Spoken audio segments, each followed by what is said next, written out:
알아두면 유용한 경제 정보, 훈훈한 경제에서 살펴가시죠. 오늘도 스튜디오에 송금종 기자 나와 있습니다. 안녕하세요. 네, 안녕하세요. 쿠키뉴스 송금종 기자입니다. 네, 오늘은 어떤 정보 준비되어 있습니까? 서울시가 아무런 조건 없이 서울에 사는 20대 청년 1,600명에게 매달 50만 원을 주는 복지 정책을 검토하고 있는 것으로 알려지면서 찬반이 엇갈리고 있습니다. 지금은 중위소득 150% 미만의 청년에게 지급하는 수당을 모든 청년에게 확대하게 될지 현재 주목되고 있는데요. 청년들의 기본소득 개념으로 보아야 한다는 의견과 낭비이자 차별이라는 주장이 있어 오늘 관련 내용 살펴보겠습니다. 네, 이번에 서울시에서 제한 없이 서울의 20대 청년 1,600명에게 매달 50만 원의 청년 수당을 지급하는 그런 방안을 검토하고 있다고 알려졌는데요. 그러면서 논란이 일고 있죠. 오늘 살펴보도록 하겠습니다. 자, 먼저 왜 이런 방안이 검토되고 있는지부터 좀 볼까 합니다. 서울시 의도가 뭘까요? 네, 이번에 나온 서울연구원의 제안은 일종의 복지 실험이라고 볼 수 있습니다. 완전히 결정된 사항은 아니고요. 청년 2,400명을 3개 그룹으로 나눈 후에 그중에 1,600명은 수당을 각기 다른 방식으로 주고 나머지 800명은 아예 주지 않게 설계를 해서 세 집단의 생활 태도를 한번 관찰해 보자는 것입니다. 그래서 이 실험을 통해 만약 수당이 효과가 있다고 결론이 나면 청년 수당 지급 대상을 확대할 수 있다고 합니다. 네, 그러니까 그 실험이 효과적이라면, 효과가 있다면 그 청년수당 지급 대상 인원을 단계적으로 확대해 나갈 수 있다.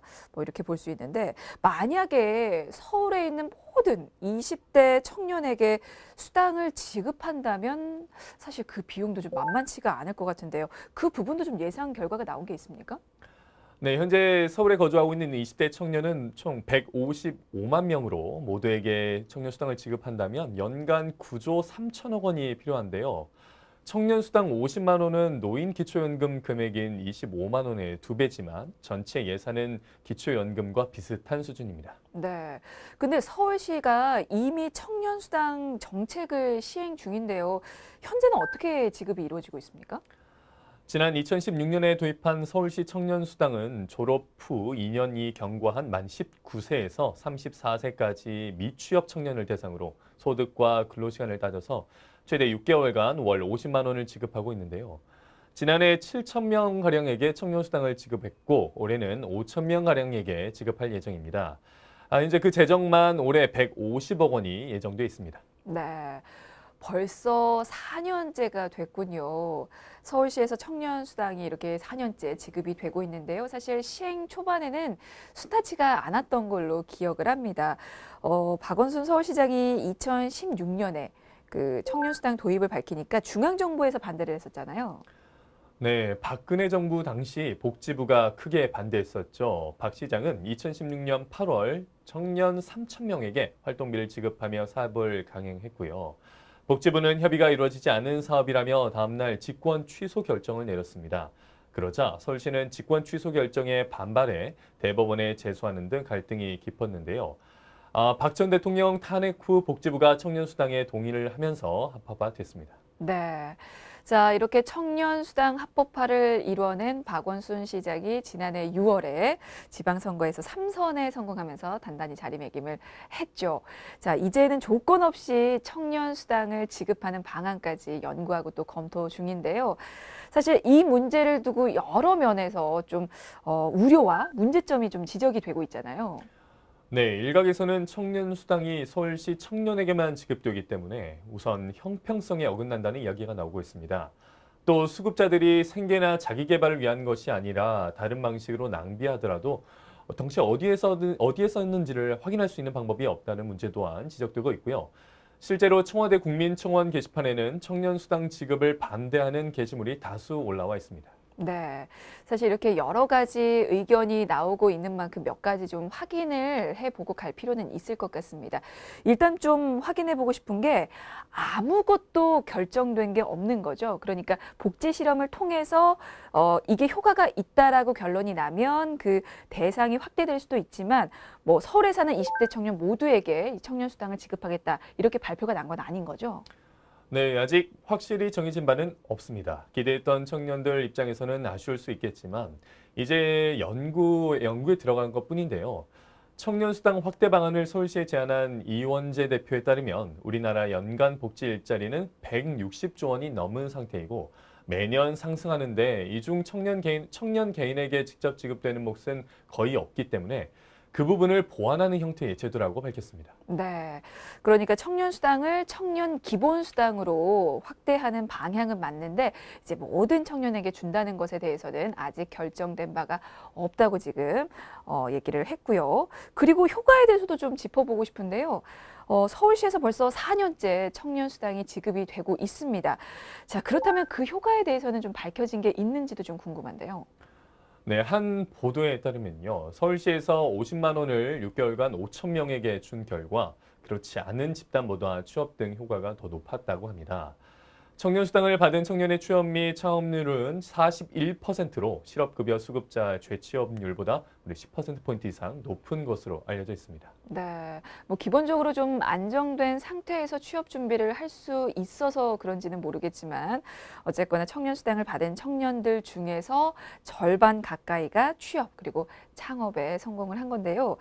다른 부분에서도 효과가 긍정적으로 좀 드러난 부분이 있습니까? 네, 사회에 대한 신뢰도도 수당을 받은 직후 40%에서 8개월 뒤인 60%까지 높아졌는데요. 사실 수당을 받는 청년들은 구직 기간이라 굉장히 불안정한 상태이지만 청년 수당으로 인해 실질적인 건강이나 사회에 대한 신뢰도가 급격하게 향상한 것으로 드러났습니다. 네, 사실 불안정한 청년들이 이렇게 청년 수당을 통해서 사회에 대한 신뢰도가 높아졌다는 부분이 정말 중요한 의미를 갖는 것 같은데요. 우리나라가 아닌 다른 나라에서도 비슷한 실험이 이루어졌고 또 그 결과가 있다고요. 네, 서울시 연구는 핀란드가 현재 하고 있는 기본소득 실험과 유사한데요. 얼마 전 2년간의 실험을 끝내고 1년치에 대한 중간 결과를 발표한 결과 기본소득이 근로시간에 미치는 영향은 미비했지만 대상자의 행복도를 높이는 데는 확실히 이바지한 것으로 나타났습니다. 네, 그렇군요. 서울시가 지급하는 청년 수당을 기본소득의 개념으로 보는 연구가 진행 중이기 때문에 관련 내용 지금 살펴보고 있는데요. 앞에서도 잠깐 얘기가 나오긴 했는데 사용처에 대해서도 좀 여러 가지 의견이 분분합니다. 현재 지급되는 청년 수당의 경우에는 사용처를 제한하고 있는 거죠? 네, 현재 청년 수당 수급자는 전용 계좌와 카드를 발급받는데 그 카드는 일종의 클린 카드입니다. 사업 취지에 맞지 않는 특급 호텔이나 카지노, 안마시설소 등 이렇게 유흥업소에서는 절대 사용할 수 없도록 되어 있습니다. 네. 그럼 만약에 이 서울시에 청년수당 지급 대상이 확대되더라도 이렇게 사용처 제한과 같은 지침은 유지될 가능성이 높겠네요. 네, 아무래도 그렇겠습니다. 사실 사용처를 밝혀내는데도 사회적 비용이 들기 때문에 이대로 유지될 것으로 보고 있습니다. 현재 청년수당 외에 다른 수당을 봐도 아동수당, 기초연금 등은 다 자유롭게 쓰도록 하고 있기도 합니다. 그렇군요. 자, 그리고 또 하나 체크해 봐야 할 부분이 부모님의 도움 등으로 인해서 경제난에 시달리지 않는 그런 청년에게도 우리 세금으로 매달 50만 원을 주는 게 맞느냐라는 그런 부분입니다. 그건 어떻게 봐야 될까요? 네, 청년수당 확대 방안을 서울시에 제안한 이원재 대표의 의견을 빌리자면요. 부모로부터 독립을 시키기 위해서라도 청년수당이 필요하다고 이야기하고 있는데요.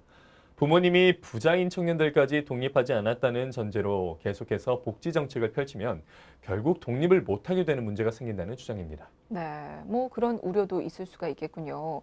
또 부모님의 어떤 수입 등을 따져서 이렇게 청년수당 지급 대상자를 가려내는 것도 사실 비용이 드는 일이기 때문에 생각해보면 실제로 지난해 도입된 아동수당도 비슷한 논란이 좀 있었잖아요. 네, 소득과 재산 상위 10%를 제외하기 위해서 골라내는데 드는 행정 비용이 무려 1,000억 원이 넘는 것으로 추산됐죠. 그런데 상위 10%를 제외하고 수당을 줘서 아끼는 비용은 1,800억 원 정도 있고요. 골라내는 데 드는 행정 비용이 아낄 수 있는 예산의 3분의 2 정도 되는 셈으로 밝혀지면서 논란이 있었고요. 결국에 만 6세 미만의 모든 아동에게 지급하도록 변경이 됐었습니다. 네, 서울시의 이 청년 수당 지급 대상 확대를 두고 관심만큼이나 우려를 보이고 있는데요. 분명하게 긍정적인 부분도 있긴 있습니다. 그렇기 때문에 이렇게 또 거론이 되는 거겠죠. 사실 이거 볼 수 있는 부분이 일단 서울시가 청년수당 도입을 강행한 후에 전국의 다른 지자체에서도 비슷한 정책을 좀 도입하고 있잖아요.